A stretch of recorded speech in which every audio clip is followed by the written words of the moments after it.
Hello, students.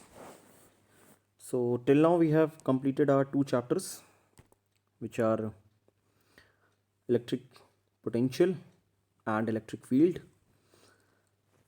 These two topics are being covered, and now we are moving towards our chapter number 3,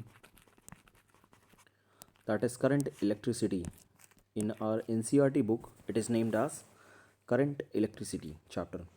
So, what we have to study in this chapter? So, the first topic is, अब तक हम लोगों ने जो बात की थी वो हमारा एक चार्ज था, वो हमारा रेस्ट पर था, ठीक है। अच्छा, तो सेकंड चैप्टर में हमने बात करी ये, अच्छा ये चार्ज स्टेशनरी कंडीशन पर था, तो ये चैप्टर 1 की बात थी। अभी दो पॉइंट्स के बीच में, एक पॉइंट ए था, एक पॉइंट बी था, और इन दोनों के बीच में कुछ चार्ज यहाँ था, कुछ चार्ज यहाँ पर थे, और इसके बीच की वजह से एक पोटेंशियल जो डेवलप हो रहा था एक दूसरे के ऊपर, जो ये पावर लगा रहे थे, या एक चार्ज को दूसरे पॉइंट पर ले जाने के लिए जितना हम वर्क डन कर रहे थे, हमें वो कैलकुलेट करना था। तो उसके लिए आपने उसको टर्म दिया इलेक्ट्रिक पोटेंशियल और potential difference. So from today onwards we are going to start the new chapter. इस चैप्टर में हमें करना यह है कि जब चार्ज मूव कर रहा था, suppose this is electron which is moving, और इस इलेक्ट्रॉन की वजह से एक करंट प्रोड्यूस हुई, और हमें इसी करंट को मेजर करना है। इसके लिए हमें एक पूरा नया चैप्टर पढ़ना है। तो इलेक्ट्रिक करंट को हम डिफाइन करेंगे, हम जानेंगे कि what is conventional current, what is drift velocity. अब ये टर्म आपने नया पढ़ा होगा। मैं ये मान सकता हूँ कि इलेक्ट्रिक करंट और कन्वेंशनल करंट आपने क्लास 10th में थोड़ा बहुत पढ़ा होगा, उसके बारे में आप जानते होंगे, पर ड्रिफ्ट वेलोसिटी और करंट का जो रिलेशन है, ड्रिफ्ट करंट जिसको आप कहते हैं, ड्रिफ्ट वेलोसिटी ऑफ इलेक्ट्रॉन निकालेंगे, उसकी वजह से हमें उसकी करंट निकालनी पड़ेगी। तो ये टॉपिक पूरी तरीके से आपके लिए नया होगा। हम ये जानेंगे कि इलेक्ट्रॉन क्या वाकई में घूमते हैं, या बस केवल रैंडम मोशन, जिगजैग मोशन करते हुए किसी एक प्लेस से दूसरे प्लेस के बीच में बस केवल थोड़ा सा स्लाइटली डिस्प्लेस होते हैं। मोशन तो उन्होंने इतना पूरा किया, घूम चक्कर खूब सारा लगा दिया, लेकिन जो एक्चुअल डिस्प्लेसमेंट हुआ वो कितना हुआ और उसकी वजह से कितनी करंट इंड्यूस हुई। तो ये हमारा है टॉपिक। उसके बाद हम जानेंगे ओम्स लॉ। ओम्स लॉ वही जो आपने क्लास 10th में पढ़ा है, पर हम ये जानेंगे कि ओम्स लॉ की वजह से हमारा किन डिवाइसेस में ओम्स लॉ फॉलो होगा। ये आपने क्लास 10th में शायद ना पढ़ा हो। ओमिक कंडक्टर्स, या आपने पढ़ा हो, ये आपने नहीं पढ़ा होगा, नॉन ओमिक कंडक्टर्स। ये भी हमें जानने को मिलेगा कि what is ohmic conductor and what is non ohmic conductors. कौन से ओम्स लॉ फॉलो करेंगे, किस कंडीशन में फॉलो करेंगे, कैसे कैसे फॉलो करेंगे, टेम्परेचर पे डिपेंडेंस क्या होगी इनकी। फिर हम जानेंगे कि रेजिस्टेंस क्या होता है और रेजिस्टिविटी क्या होता है, रेजिस्टेंस एंड रेजिस्टिविटी। अच्छा, इसी का उल्टा भी करके हम जानेंगे कंडक्टेंस एंड कंडक्टिविटी। इसके बाद हम जानेंगे कि temperature dependence of resistance, resistance आपका टेम्परेचर डिपेंडेंट है कि नहीं है, अगर है तो किस रिलेशन में है। फिर इसमें एक टोटली नया सेगमेंट हम ये जानेंगे कि colour coding of carbon register. ये आपने क्लास 10th में कहीं नहीं पढ़ा होगा।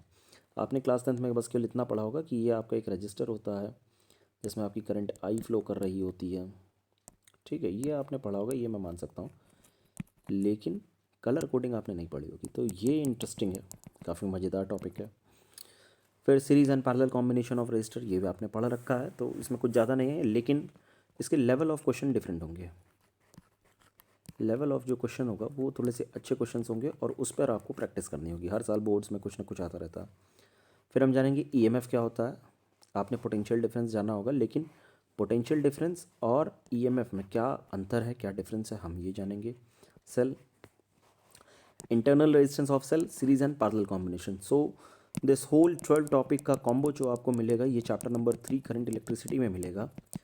सो फ्रॉम टुडे मैं बहुत बेसिक स्टार्ट करता हूँ। Yes, I am your physics teacher Mukund Manas Mohanwal. तो हम शुरू करते हैं। What do you mean by electric current. तो जो बचपन से आप लोगों ने डेफिनेशन पढ़ रखी है, सबने जान रखी है, वो ये कि electric current is defined as the charge flowing through any section, या मैं इसको और अच्छा लिखूँ, any cross section of a conductor in 1 second.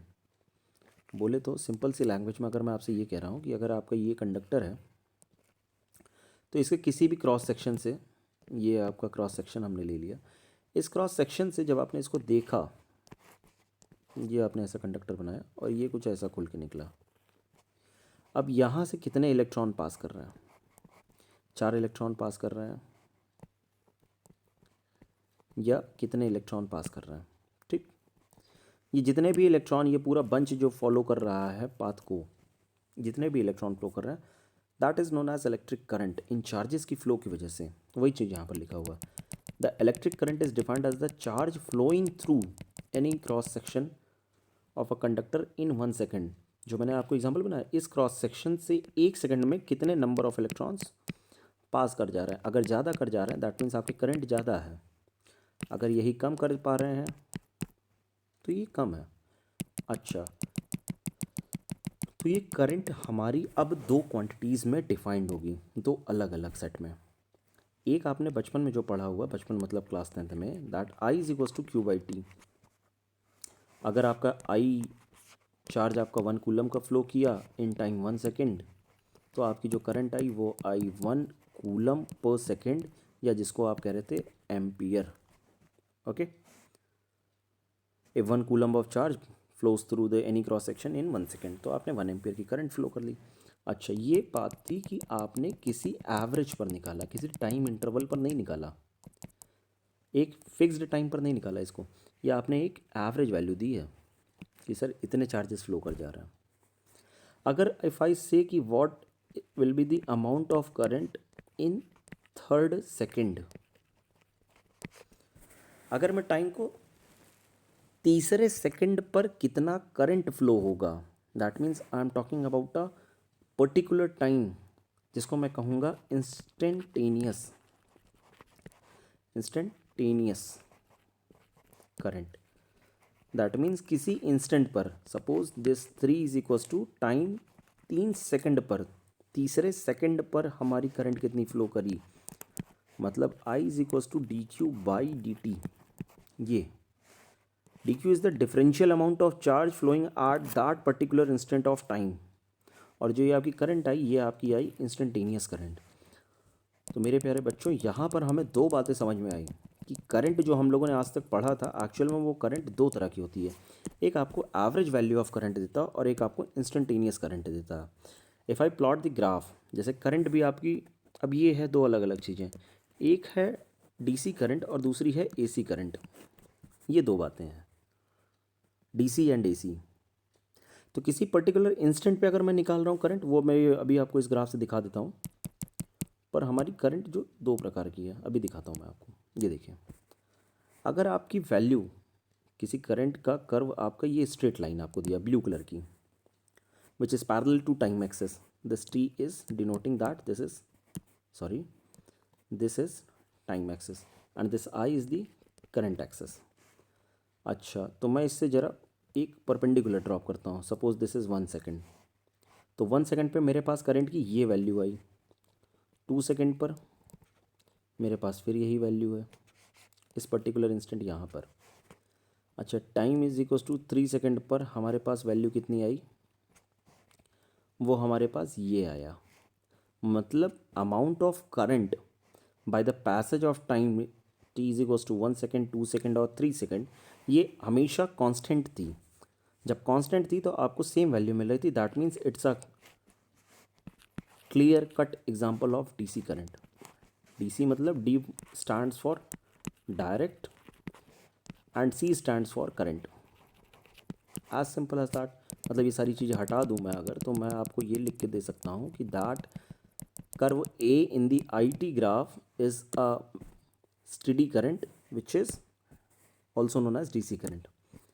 अच्छा, बी कर्व में क्या है, इस टाइम इंटरवल पर आपके करंट की वैल्यू ये है, इस पर्टिकुलर टाइम इंटरवल पर आपके करंट की वैल्यू ये है, इस पर्टिकुलर टाइम इंटरवल पर करंट की वैल्यू ये है। That means current continuously increase कर रही है, जैसे जैसे टाइम बढ़ता जा रहा है वैसे वैसे अमाउंट ऑफ करंट भी बढ़ती जा रही है। ठीक, सी कर्व के साथ भी वही है, कभी ये फ्लक्चुएट होकर बढ़ रही है, कभी ये घट रही है।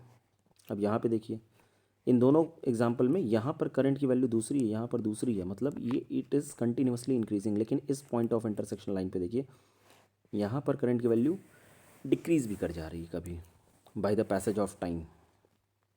इस पर्टिकुलर इंस्टेंट पर यहाँ पर इस करंट की वैल्यू ये है, ये जो लाइन अब मैं दिखा रहा हूँ, और इस पर्टिकुलर टाइम इंटरवल पर आपकी करंट की वैल्यू ये है। That means there is a slight change between these two lines which clearly shows that there is a difference in the amount of current with the passage of time. So graph of B and C denotes that current is varying whose magnitude varies with time. Okay. अच्छा, ये there is a special type of current. अब यहाँ पर जरा D के बारे में देखिए। Graph D shows that the alternating current whose magnitude varies continuously, magnitude आपका continuously vary कर रहा है, एक fixed interval को follow कर रहा है, ये रहा वो interval, and direction change periodically. periodically क्यों कहा? क्योंकि इसी टाइम इंटरवल पर, मतलब यहाँ पर ये है 90 डिग्री, 90 डिग्री, या आप इसको कह सकते हैं π/2, और यहाँ पर है ये 3π/2, यहाँ पर क्या है पाई। तो पीरियोडिकली अपनी डायरेक्शन को ये चेंज कर रहा है। जब ये चेंज कर रहा है that is a special type of current which is known as alternating current. और ये हमें पढ़ने को मिलेगा चैप्टर नंबर 7, इसका एक अलग से चैप्टर है ऑल्टरनेटिंग करंट। यस, इसी साल है, पढ़ने में बड़ा मज़ा आएगा। जो हमें पढ़ना है वो ये पढ़ना है इस चैप्टर नंबर 3 करंट इलेक्ट्रिसिटी में। Okay, got the point. So I hope कि आप ये कन्वेंशनल करंट और नॉन कन्वेंशनल करंट इसके बारे में आप थोड़ा सा पढ़ेंगे, क्योंकि ये नथिंग इज़ देयर स्पेशल। ये जो आपने क्लास 10th में पढ़ा है वही चीज़ है। मैं आपको कल ड्रिफ्ट वेलोसिटी से टॉपिक की स्टार्ट करूँगा। Okay, till then thank you and Jai Hind बेटा।